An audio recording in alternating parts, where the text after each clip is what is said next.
جو شخص عصر کے بعد آیت الکرسی 70 بار پڑھے گا، عصر کے بعد آیت الکرسی 70 بار پڑھے گا۔ آیت الکرسی کے 3 عمل ہیں عصر کے بعد، عرض کر دوں۔ ایک عمل یہ ہے کہ عصر سے لے کر مغرب تک مسلسل آیت الکرسی پڑھتا رہے، اور جس وقت مغرب کی اذان ہو اور اذان میں مؤذن اللہ اکبر کہے، یہ سجدے میں چلا جائے، کیونکہ اذان سے پہلے سجدہ نہیں ہو سکتا، سجدے میں جائے اور اللہ سے اپنی فریادیں اور درخواستیں اللہ کی بارگاہ میں پیش کرے، اور جو مانگے گا سو ملے گا، اور ادھر اذان ختم ہو، ادھر اس کی فریادیں ختم ہو جائیں، اور اس کے سجدے سے سر اٹھا لے۔ 7 ہفتے نہیں گزرنے پائیں گے، رب مرادوں سے جھولی بھر دے گا۔ ایک تو یہ عمل ہے عصر کے بعد، یہ عمل ہے جمعے کے دن کا، ہر جمعے کے دن عصر کے بعد، یہ جو میں نے عرض کیا کہ عصر سے لے کر مغرب تک مسلسل یہ پڑھنا ہے۔ ایک عمل ہے جس کے ساتھ جمعے کا تعین نہیں، جمعے کی قید نہیں ہے۔ وہ عمل کیا ہے؟ وہ عمل یہ ہے کہ ہر نماز عصر کے بعد 70 بار آیت الکرسی پڑھنی ہے، اور اپنی مشکل، اپنے مسائل، اپنے ناممکن کا تصور کرنا ہے، کیونکہ وہ ممکن ناممکن اصل میں میرے آپ کے لیے ہے۔ یہ ناممکن ہے، یہ ممکن ہے، یہ ہو سکتا ہے، یہ نہیں ہو سکتا، یہ تو کیس ممکن ہی نہیں ہے، یہ میرے آپ کے لیے ہے۔ اللہ جل شانہ کے لیے، میرے رب کے لیے کوئی ممکن ناممکن نہیں، میرے رب کے لیے ہر چیز ممکن اور ممکن ہے۔ ایک اور عمل ہے جو میں عرض کر رہا ہوں ابھی، 70 دفعہ ہر عصر کی نماز کے سلام کے بعد اسی جگہ بیٹھے ہوئے آیت الکرسی پڑھنی ہے، اب آخر 3 بار درود پاک، اور ہر دفعہ بسم اللہ الرحمن الرحیم کے ساتھ۔ اور ایک تیسرا عمل ہے، وہ بھی آیت الکرسی کا ہے۔ قبولیت کے لمحات دیکھیں عصر کے بعد، کہ میں قبولیت کے لمحات بتا رہا ہوں۔ تیسرا عمل ہے، اور وہ ہے صرف 7 بار، صرف 7 بار۔ جو شخص صرف 7 بار عصر کی نماز کے بعد آیت الکرسی پڑھے گا، اللہ جل شانہ 7 زمین اور 7 آسمان کا نور اس کو اسی وقت عطا کر دے گا۔ 7 آسمان اور 7 زمینوں کا نور میرا رب اسی وقت اس کو عطا کر دے گا۔ یہ چھوٹا سا لفظ کہہ گیا ہوں میں، اور چھوٹے بولوں میں کہہ گیا ہوں، اور لفظ بہت بڑا، اس کی تاثیر بہت بڑی، اور اس کی طاقت بہت بڑی ہے۔ بس میں کہہ گیا ہوں اور آپ نے سبحان اللہ کہہ دیا، یقیناً آپ کے دل سے نکلی سبحان اللہ، لیکن 7 آسمان اور 7 زمین کا نور گمان میں نہیں۔ اللہ نور السماوات والارض، 7 آسمان اور 7 زمین کا نور جس کو مل جائے، میں کہتا ہوں اگر نور کی ایک کرن مل جائے، اور نور کا ایک قطرہ مل جائے، اور نور خشخاش کے دانے کے برابر مل جائے، یہ ساری کائنات جگمگا جائے۔ غاروں کے اندر اور سمندر کے نیچے کائنات کی آخری تاریکی ہے، بہت اندھیرا ہے سمندر کے نیچے، سائنس کہتی ہے سمندر کے نیچے میلوں گہرا سمندر نیچے، وہاں بھی نور ہو، اور وہاں سمندر کے نیچے کالا پہاڑ ہو، اور کالے پہاڑ پہ ایک کالی چونٹی چل رہی ہو، اور کالا کیڑا چل رہا ہو، اس کے قدموں کی آہٹ، اس کی چلنے کی کیفیت اور اس کا انداز اب سارا کا سارا دیکھ لیں گے جب یہ کیفیت ہو۔ کون سی؟ کہ نور، ایک صرف خشخاش کے دانے کے برابر نور اللہ جل شانہ کا اگر آ جائے، اور جس کو کائنات کے 7 آسمان اور 7 زمین کا نور مل جائے۔ نماز عصر کے بعد صرف 7 بار آیت الکرسی پڑھیں۔ اب بولیں 7 بار آیت الکرسی پڑھنے میں کون سی دیر لگتی ہے؟ ایک وظیفہ ہے جمعے کے دن عصر سے مغرب تک آیت الکرسی پڑھتے رہیں، گڑ گڑا کے، بھکاری بن کے، محتاج بن کے، اپنے مقصد کا تصور کر کے، اور جس وقت مؤذن اللہ اکبر کہے سجدے میں اللہ سے فریاد۔ جو صبح اور شام یہ 3 صورتیں پڑھ لے، فرمائے یہ تمہیں ہر چیز سے کافی ہوگی۔ حضرت عائشہ صدیقہ رضی اللہ تعالی عنہ سے روایت ہے کہ آپ نے فرمایا جب بستر پر سونے کے لیے تشریف لاؤ، اپنی دونوں ہتھیلیوں کو اکٹھا فرماتے۔ آپ جب بستر پہ سونے کے لیے تشریف لاتے، اپنی دونوں ہتھیلیوں کو اکٹھا کرتے۔ اب آپ دیکھیں یہ عمل ہے۔ ایک بندہ کہتا ہے کہ ہتھیلیوں کو اکٹھا کرنے کی کیا ضرورت ہے، ایسے ہی پڑھ لیں۔ یہ ابکری والے یہ عمل کہاں سے لے آئے ہیں؟ اس کی ناواقفیت ہے، اس کے علم کی کمی ہے۔ جو عمل میرے کملی والے نے فرمایا، اب مجھے کسی دلیل کی ضرورت نہیں ہے، یا ہے کسی حوالے کی، کسی ثبوت کی نہیں ہے۔ جو میرے حضور نے فرمایا بس حق ہے، حق ہے، اور حق ہے۔ تو فرمایا کہ آپ اپنے دونوں ہتھیلیوں کو غور سے توجہ کریں، اکٹھا فرماتے ہیں جیسے ہم دعا کے لیے جمع کرتے ہیں ہتھیلیوں، دعا مانگتے ہیں نا، ایسے میرے حضور اپنی دونوں ہتھیلیوں کو اکٹھا فرماتے، پھر 3 سورتیں پڑھتے، قل هو اللہ احد، سورت فلق، قل اعوذ برب الفلق اور قل اعوذ برب الناس، پھر پڑھ کر ان دونوں ہاتھوں پر دم کرتے اور پھر پر اپنے سر نمبر 1، دوسرا چہرہ نمبر 2، اور اپنے جسم کے اگلے حصے پر جہاں تک ہاتھ پہنچے اس طرح 3 دفعہ کرتے تھے۔ آج میں اس کا ایک راز بتاتا ہوں، لیکن پہلے عمل کو غور سے سن لیں۔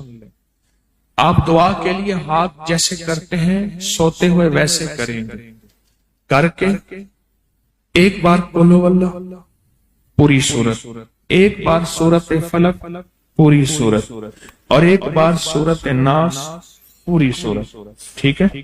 پڑھ لی، ہتھیلیوں پہ دم کیا، دم کرنے کا بعد پہلے سر پر اوپر سے شروع کرتے حضور، سر، چہرہ، چہرے کے بعد اپنے جسم کے اگلے حصے پہ جہاں تک ہاتھ پہنچتا، پھر پچھلے حصے پہ آپ پھیرتے، اگلے حصے پہ پھیرتے، پھر دوسری دفعہ ایسے کرتے، ہاتھ پھیلاتے، دونوں ہتھیلیاں، پھر یہ 3 سورتیں پڑھتے، پھر ایسے کرتے، پھر تیسری بار، تیسری دفعہ بھی ایسے کرتے تھے۔ اس کے فائدے کیا ہیں؟ میں فائدے بتاتا ہوں۔ ابن عباس سے روایت ہے کہ جو شخص سوتے وقت قل هو اللہ اور معوذتین فلق اور ناس 3 بار پڑھ لے، اگر اسے اس رات موت بھی آ گئی تو شہادت کی موت مرے گا، اگر زندہ رہا تو گناہوں سے پاک کر دیا جائے گا۔ سوتے وقت یہ عمل 3 دفعہ کر لے۔ اور عبداللہ بن خبیب سے روایت ہے، فرمایا جو صبح و شام 3 بار قل هو اللہ اور معوذتین پڑھ لے، مثلاً 3 دفعہ قل هو اللہ، 3 دفعہ فلق اور 3 دفعہ ناس، یہ صورتیں، فرمایا جو صبح شام پڑھ لے، صبح شام۔ یہ اور روایت ہے، پہلا عمل ہتھیلیوں کو سیدھا کر کے 3 دفعہ کرنا، پہلا عمل وہ ہے۔ دوسرا عمل یہ ہے کہ جو صبح اور شام یہ 3 صورتیں پڑھ لے۔ اب اس کے کمالات سنیں، فرمایا یہ تمہیں ہر چیز سے کافی ہوگی، بس اب تمہارے لیے اللہ کافی ہو گئے، اب تمہیں کسی چیز، کسی پریشانی، کسی دکھ، کسی تکلیف، کسی ناکامی، کسی مصیبت کو انشاءاللہ آنکھوں سے نہیں دیکھو گے۔ یہ جو ہم دعا کے لیے ہاتھ پھیلاتے ہیں یہ دراصل کشکول ہے کہ مولا میں خالی ہوں، میں فقیر ہوں، میں منگتا ہوں، میں پیاسا ہوں، میں عاجز ہوں، اور تو شہنشاہ ہے، مجھ فقیر کو عطا فرما۔ ہم دعا کے لیے ہاتھ پھیلاتے ہیں تو 2 بندہ دونوں ہاتھوں میں دعا کے لیے ہاتھ پھیلاتا ہے اور پھر یہ 3 صورتیں پڑھ کے پھونک مارتا ہے، ان تمام 3 صورتوں کا نور، اس کا سرور، اس کی برکت، اس کی رحمت اور اس کی عطا اس کے ہاتھوں پہ آتی ہے، پھر اس ساری عطا کو اپنے پورے جسم پر پھیرتا ہے تو ایسے ہے اس کے پورے جسم پہ ایک نور کا حصار، دیوار، ایک نور اس کے جسم پہ، پھر اس کو دنیا کا کوئی حسد کا تیر، کوئی جادو کا تیر اس پہ وار نہیں ہوتا، کوئی دشمن کا ایسا تیر جو انتقام کا ہو، ناکامی کا ہو۔ تو عرشوں کے نظام اور 7 نظام کے اوپر اللہ کی رحمت جو ہوتی ہے، جو نور ہوتا ہے، جو برکتیں ہیں، جو خیریں ہیں، جو عطائیں اور سعادتیں ہیں، وہ سورۃ فاتحہ پڑھنے والے کے برتن میں، جھولی میں وہ ساری جمع ہوتی ہیں، اوپر آتی ہیں، پھر اس کی جمع ہوتی ہیں۔ جتنی بھی کائنات میں نور ہے، 7 آسمانوں میں نور ہے، خیریں ہیں، رحمتیں ہیں، برکتیں ہیں، وہ نور، خیریں اور رحمت برکت جس سے لوگوں کو روٹی ملتی ہے، رزق ملتا ہے، لوگ آفات اور بلاؤں سے بچتے ہیں، لوگ مصیبتوں سے بچتے ہیں، لوگ ناکامیوں سے بچتے ہیں، اور انسانیت پریشانیوں سے بچتی ہے۔ وہ رحمتیں اور کرم اور عطا اور فیض جس کی وجہ سے اللہ پاک مخلوق کو رزق دیتا ہے، بے زبانوں کو رزق دیتا ہے۔ غار کے اندر ایک سانپ ہے یا بل کے اندر ایک کیڑا ہے، اللہ اس کو دیتا ہے، وہ اس کی رحمت ہے جو مخلوق کو ملتا ہے، اور انسانوں اور جنوں کو جو ملتا ہے اس کی رحمت کی وجہ سے باوجود نافرمانی کے۔ یہ سارا نور ہی ہے جس کی وجہ سے ملتا ہے۔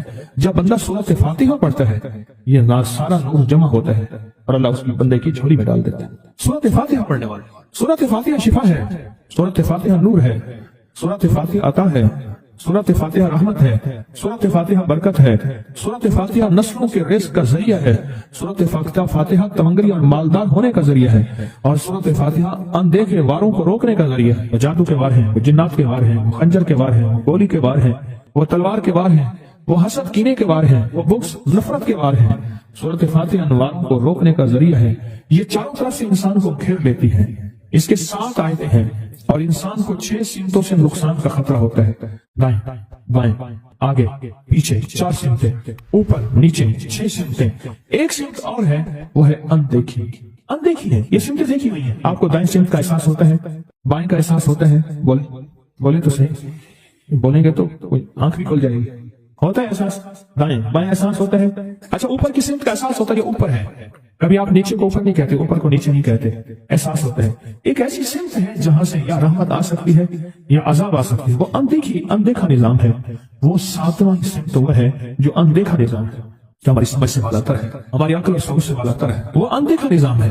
سورۃ فاتحہ کی 7 آیتیں ہیں اور 7 راہیں ہیں جہاں سے عذاب بھی آ سکتا ہے، بلا بھی، وبا بھی، مصیبت بھی، قحط بھی، مرض بھی، ذلت بھی، علت بدلنے کی شکل میں۔ قرادۃ خاصین، ہو جاؤ ذلیل بندہ۔ مولا یہ سیدھی اتنی غضب کے راستے ہیں، آندھیاں، ہوائیں، طوفان، آفات، بلیات، کبھی چڑیوں کی شکل میں، کبھی خون بن جانے کی شکل میں، کبھی جو کی شکل میں۔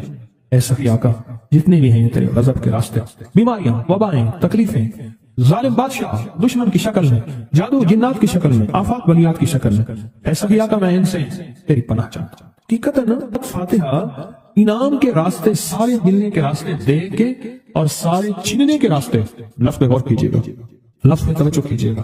ملنے کے سارے راستے اور چھننے کے سارے راستے، ملنے کے سارے راستے کھل جاتے ہیں اور چھننے کے سارے راستے بند ہو جاتے ہیں۔ چھننے کے سارے راستے، یہ غضب سے مراد چھن گیا، غضب نعمت چھن گئی، عطا چھن گئی، رحمت چھن گئی، اولاد چھن گئی، رزق چھن گیا، عزت چھن گئی، صحت چھن گئی، بصارت چھن گئی، گردہ جگر چھن گیا، دل کی تکلیف دل چھن گیا، حالات میری زندگی میں گردش ایام، میری زندگی سے سکھ سکون چین راحت، یہ سب چھننا، یہ سب چھننا یہ غضب ہے، اور سب ملنا یہ نعمت ہے۔ جب سورۃ فاتحہ پڑھ رہا ہے وہ انعامات کے دروازے کھلوا رہا ہے اس کی شان کریمی سے، وہ انعامات کے دروازے کھلوا رہا ہے اس کی عطاؤں سے، وہ انعامات کے دروازے کھلا رہا ہے اس کی برکت سے اور خزانے سے۔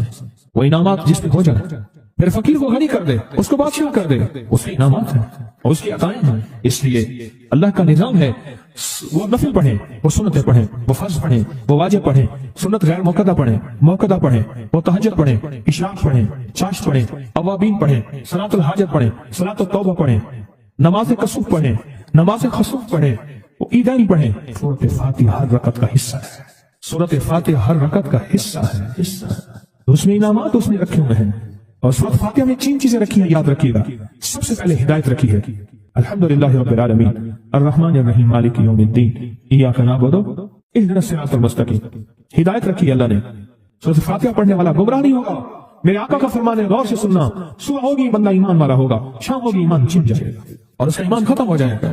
سورۃ فاتحہ میں ہدایت رکھی ہے، سورۃ فاتحہ میں انعام تک نعمتیں رکھی ہیں، اور سورۃ فاتحہ میں چھیننے سے حفاظت رکھی ہے، جس کو غضب کہا ہے، چھیننے سے حفاظت۔ جو دیا ہے میں نہیں چھینوں گا اور انعامات کی مزید بارش کر دوں گا۔ بولو کیا مانگتا ہے؟ میری سورۃ فاتحہ پڑھ کے تو نے میری رحمت کو اتنا متوجہ کر لیا، میری عطاؤں کو اتنا متوجہ کر لیا، میرے فضل کو اتنا قریب کر لیا، بہت بڑا تحفہ ہے۔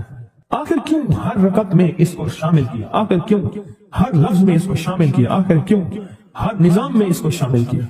سورۃ فاتحہ قبر والوں کے لیے بھی راحت ہے، حشر والوں کے لیے بھی راحت ہے، میزان میں بھی طاقت ہے، اعمال میں بھی قوت ہے۔ سورۃ فاتحہ کہ سورۃ فاتحہ پڑھنے والوں اور ہر نماز میں سورۃ فاتحہ پڑھنے والوں اور سورۃ فاتحہ سے محبت کرنے والوں خوشخبری کے یہ پیغام ہے، یہ محبتوں کے پیغام ہیں، یہ انعامات کی بارش ہے، یہ عطاؤں کی بارش ہے۔ سورۃ فاتحہ اپنی مزاجوں میں، اپنی طبیعتوں میں سوچ کے بیٹھے کہ اللہ نے کہاں پہنچا دیا، اس تسبیح خانے نے کون کون سی سوغاتیں دے دی۔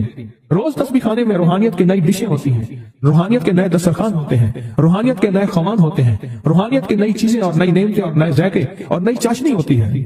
تسبیح خانے کے دسترخوان پہ یہ دسترخوان کا ایک نیا ذائقہ ملا ہے، ایک انوکھی ڈش ملی ہے کہ تو اپنا نظام چلا رہے ہیں سورۃ فاتحہ کے ذریعے، اس سورۃ فاتحہ کے ذریعے زندگی کی ترتیب چلا رہے ہیں اور اللہ سے منوا رہے ہیں۔ منوا یہی راتوں کو سورۃ فاتحہ، یہی جو سارا دن تسبیح خانے میں اعمال تسبیح خانہ آپ کو کروا رہا ہے، منت کر کر کے یہی کر کے گئے تھے، یہی کر کے گئے تھے۔ آج ان کی نسلیں درباروں کے بجاوروں کے نام پہ، گدی نشینوں کے نام پہ، پیروں کے نام پہ، شہزادوں کے نام پہ، صاحبزادوں کے نام پہ آج ان کی نسلیں کھا رہی ہیں۔ بڑے یہی اعمال ہی تو کر کے گئے تھے جن اعمال پہ اللہ نے کہا تھا میں نے نسلوں کو پالنے کے وعدے کی گئی، وعدے ہیں نسلوں کو پالنے کے۔ آپ تو وہ نسلوں پہ احسان کر رہے ہیں، آپ کی قبروں کو آ کے آپ کے اولادیں اور نسلیں کہیں گی اللہ آپ کا بھلا کرے۔ کیا بنوا گئے تھے؟ دنیا کرائسس، حالات اور بندشوں اور تکلیفوں اور مشکلات اور مہنگائیوں کے عروج اور طوفان میں ہے، ہمیں کوئی نہیں ہوا۔ کیوں؟ ہمارے لیے آپ برکتوں کے دروازے کھلوا گئے، برکتوں کے دروازے کھلوا گئے۔ سورۃ فاتحہ اور سورۃ فاتحہ کے تمنگری اور عزت اور وسعت کی کھلتی انوکھی دنیا، اللہ اللہ میری زندگی کے سالوں گزرے، میں نے راتوں کو ایام پڑھی ہے، میری زندگی کے سالوں گزرے ہیں، میری زندگی کے سالوں گزرے ہیں۔ سورۃ فاتحہ نیک جنات کا مرغوب ترین وظیفہ ہے، محبوب ترین وظیفہ ہے، نیک جنات کا بہت مرغوب وظیفہ ہے سورۃ فاتحہ۔ نیک جنات بہت پڑھتے ہیں، بہت محبت کرتے ہیں، اور جو بندہ سورۃ فاتحہ بہت زیادہ پڑھے، بہت زیادہ پڑھے، بہت زیادہ پڑھے، بہت زیادہ پڑھے، سوچے میں نے اس لفظ کو کتنی دفعہ دہرایا ہے، نیک جنات اس کے دوست بن جاتے ہیں۔ کبھی جنات کو تابع کرنے کے لیے، غلام بنانے کی کبھی نہ سوچنا، نسلوں سے انتقام لیتے ہیں، ان کی دوستی بہترین اگر خود بخود بنے تو، اور ان کی دشمنی بدترین ہوتی ہے۔ دوست بن جاتے ہیں، محبوب بن جاتے ہیں، محبتیں کرتے ہیں، الفتیں کرتے ہیں، نعمتیں اور حیرت انگیز تحفے کیا بتاؤ سورۃ فاتحہ۔ تو سورۃ فاتحہ پڑھنے والوں کو مبارک۔ آج کے بعد اپنی زندگی میں سورۃ فاتحہ نہیں چھوڑنی، بس بات میری ختم ہو گئی، بس بات ختم۔ آج اتنی بات کافی ہے آپ کے، میں نے جو سورۃ فاتحہ کے کمالات آپ کو بتائے ہیں نا، مختصر بتائے ہیں، اتنی بات اس کو ذہن نشین کرنا، اس کو دل کی گرہ میں باندھنا کہ آپ کو یہ نعمت ملی ہے سورۃ فاتحہ، اور پھر رات کو تنہائیوں میں سارا دنیا سارا عالم سویا ہوا ہے، نیک سو گیا یا نیکی کی طرف چلا گیا، اور گناہگار نے رات کی تنہائی میں گناہوں کی راہیں ڈھونڈی، اور آپ وہیں کبھی آسمان کو دیکھتے ہیں، کبھی زمین کو، کبھی اپنے آپ کو، اور کبھی اس کی عنایت اور عطا کو، کہتے ہیں مولا کون سی ایسی نیکی تھی تو نے ہمیں اس قابل بنایا، اور کون سا ایسا عمل تھا تیری رحمت اتنی متوجہ ہوئی کہ ہمیں اتنی بڑی نعمت کہ ہم سورۃ فاتحہ پڑھ رہے ہیں اور تو نے ہماری زبان کا انتخاب کیا۔ اللہ یجتبی الیہ من یشاء، یاد رکھنا یہ چنے جاتے ہیں، ہٹ جاؤ، ضرورت نہیں ہے ہمارا نام لینے کی۔ کتنے بے شمار لوگ ہیں، دیکھا ان کو ناراض ہو کے، خبردار میرے سامنے نہ آنا، کبھی میرا نام نہ لینا۔ اللہ بھی کہتے ہیں آ جا میرے سامنے، کھلے آسمان کے نیچے۔ اگر کھلا آسمان نہیں ہے تو میرے سامنے ہر جگہ کھلا آسمان ہے، اللہ کے لیے ہر جگہ کھلا آسمان ہے۔ آ جا میرے سامنے اور میں تجھے اپنے نام انتخاب سورۃ فاتحہ کے لیے قبول کرتا ہوں۔ یہ وہ میری 7 آیتیں ہیں جس کی ہر نماز کی ہر رکعت کے لیے میں نے لازم قرار دیا ہے۔ میں تجھے تیری زبان کو بھی قبول کرتا ہوں، تیری حاضری کو بھی قبول کرتا ہوں، تیرے سامنے آنے کو بھی قبول کرتا ہوں۔ آپ تو پڑھ اور میں خوش ہو جاؤں۔ اس کا انتخاب ہے اللہ یجتبی الیہ من یشاء۔ ہم جس کو چاہتے ہیں قبول بھی کرتے ہیں، انتخاب بھی کرتے ہیں، اور کہتے ہیں آج ہمارے قریب آ جا۔ اس کریم کا انتخاب ہے، اس کی عطائیں ہیں، اس کا کرم ہے۔ کتنے خوش قسمت ہے آپ کو سورۃ فاتحہ مل گئی اور آپ سورۃ فاتحہ کے لیے کریم نے قبول کر لیا۔ بولیں کیا کر لیا؟ کیا کر لیا؟ کیا کر لیا؟ ہاں آتے نہیں ہیں، بلائے جاتے ہیں۔ انتخاب ہوتا ہے، اس سے چھین لو، اس کو دے دو۔ کیا انتخاب ہوتا ہے؟ اس سے چھین لو، اس کو دے دو۔ اس قابل نہیں ہمارا نام لے، اس نے ہمیں بہت ناراض کیا ہے۔ اس کی زبان پہ پاکیزہ لفظ چھین لو، اس کی زبان پہ کالیاں دے دو، گندگی دے دو، اور اس کو ہمارا کلام دے دو۔ واہ مبارک، یہ خوش قسمتی ہے، یہ عطائیں ہیں، یہ عطائیں۔ خواجہ حسن نظامی تھے، حضرت نظام الدین اولیاء رحمۃ اللہ علیہ کے مزار کے گدی نشین تھے۔ آج سے تقریباً 70 سال پہلے مزار کے گدی نشین تھے، قلم کار بھی تھے، شاعر بھی تھے، ایک اچھے انسان، بھلے آدمی تھے۔ وہ اپنے واقعہ سناتے ہیں، وہ کہتے ہیں کہ میں سو رہا تھا، میں نے محسوس کیا کہ میرے جسم سے گوشت ختم ہو گیا، کئی سالوں کا مردہ ہوں، اور میری ہڈیاں ہیں، صرف ہڈیاں ہیں، اور ان ہڈیوں کے ارد گرد کوئی بندہ ہے آ گیا، ارد گرد بندے آ گئے، بہت سارے افراد آ گئے اور مجھے کوڑے سے مار رہے ہیں، میں چیخ رہا ہوں اور میری آواز کوئی نہیں سن رہا۔